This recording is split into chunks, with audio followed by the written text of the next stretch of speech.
1876, explorers discovered natural occurring bubbles mysteriously rising from the seabed in the Atlantic.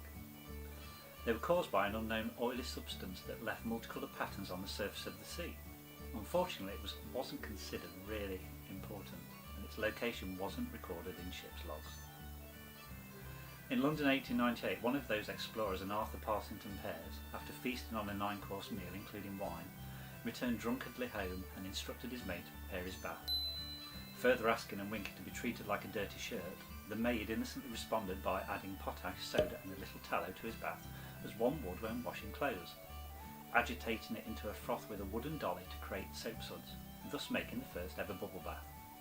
Arthur, still drunk, was unable to see the bath through the suds and fell headlong into the tub. His flailing added to the bubbles but also gave him an immensely curious, pleasing frisson of excitement from the warm, foamy embrace that made him stand upright in a eureka moment, exposing himself to the maid and shouting, "By Jove, if only I could bottle this bathing fun." He then passed down, awakening face down and staring at oily multicoloured patterns on the bathroom floor. His memories of the strange discovery in the Atlantic slowly returned.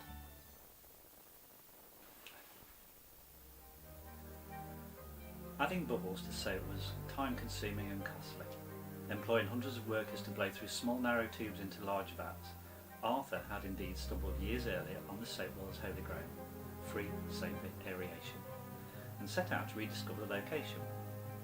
For 14 years he tried to raise the funds for a new expedition but failed, so instead he did the next best thing and thought, to this, and instead purchased a first-class, all-expenses-paid ticket on the fastest ship in the Atlantic, the brand new and unsinkable Titanic.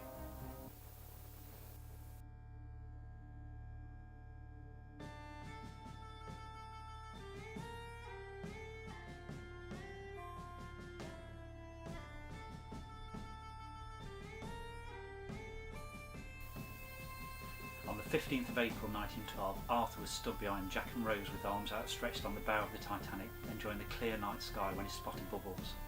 He couldn't believe his eyes and turned to Jack excitedly, whispering, "Paint me like a French tart, I feel frisky," just before a 200-foot iceberg slammed into the ship.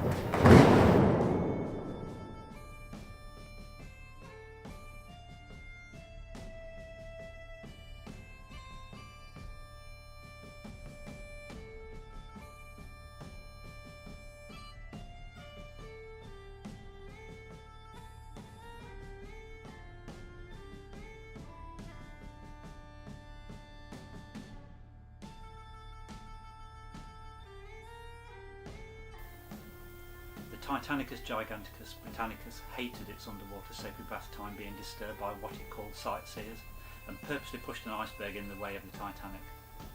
I love playing with rubber ducky, but all these ships had taken it too far to explain many years later to a local newspaper about the tragedy.